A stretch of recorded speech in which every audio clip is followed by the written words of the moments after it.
Pasamos al tercer orador.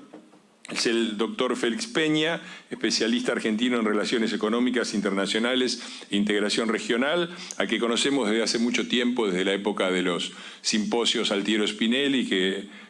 ya llevan 14 años de celebrarse en la Argentina, y de las actividades conjuntas que hemos hecho con el CARI. Doctor Peña, gracias por estar acá, lo escuchamos.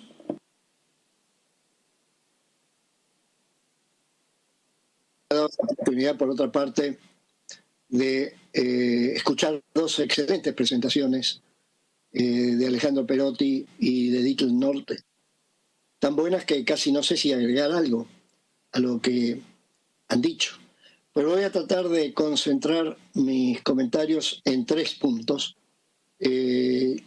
quizás comenzando por algo que es importante recordar, y es de que, lo señaló Alejandro, en los 25 años de negociación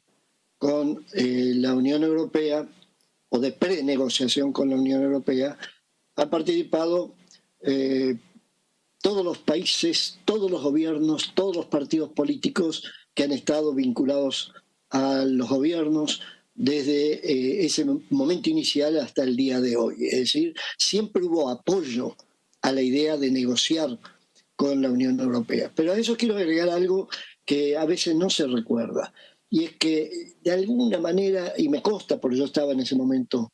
primero en el Banco Interamericano y luego en el gobierno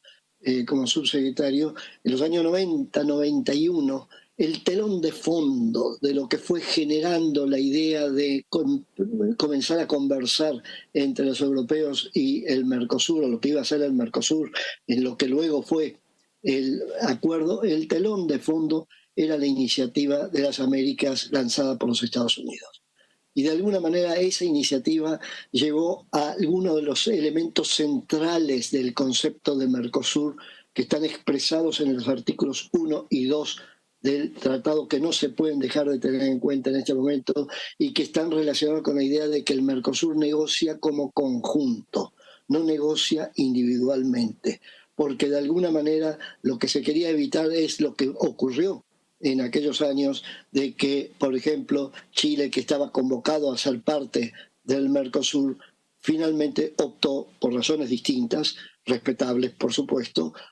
optó por una negociación bilateral con Estados Unidos, y que lo que iba a ser la iniciativa de la ALCA se traducía en negociaciones bilaterales con Estados Unidos. Este es un punto central a tener en cuenta en relación a algunos de los aspectos más importantes que tenemos por delante en la negociación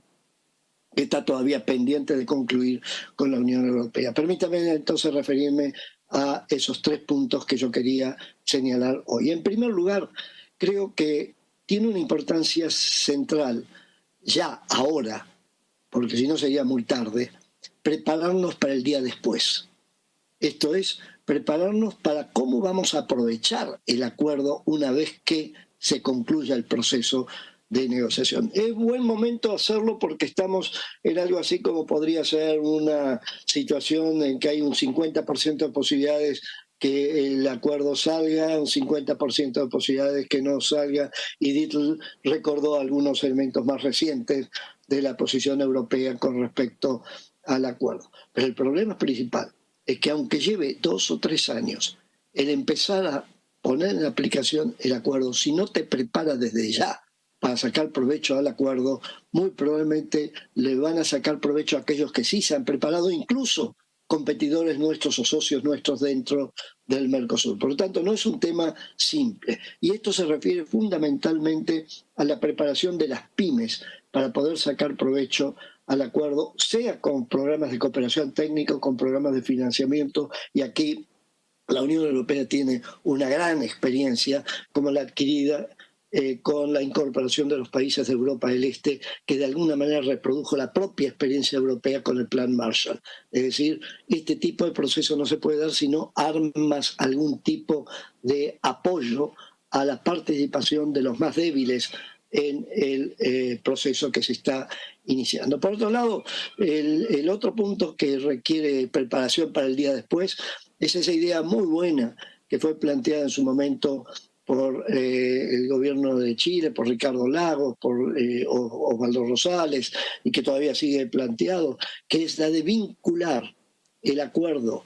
con la Unión Europea, con la red de acuerdos de comercio preferencial que ya tienen negociado y que siguen negociando los países de la Alianza del Pacífico y de América Latina con la Unión Europea. De manera tal de imaginar el acuerdo como la base de una red de acuerdos preferenciales, no solo vinculados con América Latina y Europa, sino abiertos a los propios acuerdos que la Unión Europea tiene con los países de Asia y de África. Ese sería el primer comentario que quería hacer, que se refiere a la preparación para el día después, que si no comienza ya, el día que tengamos el acuerdo sería muy tarde para ponernos a trabajar, para prepararnos para llevar adelante ese acuerdo. Estaba viendo los otros días una noticia interesante de origen uruguayo, de una cámara importante del Uruguay, que ha lanzado en estos días un programa de preparación para las pymes del Uruguay para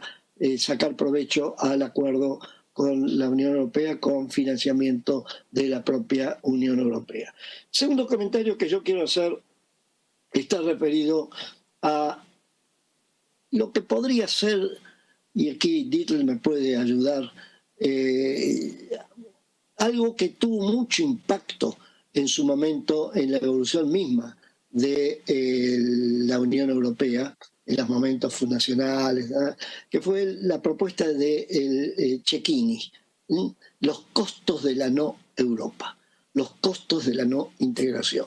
y que sería dedicar un poco de tiempo, de esfuerzo, incluso en el debate parlamentario, dedicar un poco de esfuerzo a los que serían los costos de la no aprobación del acuerdo,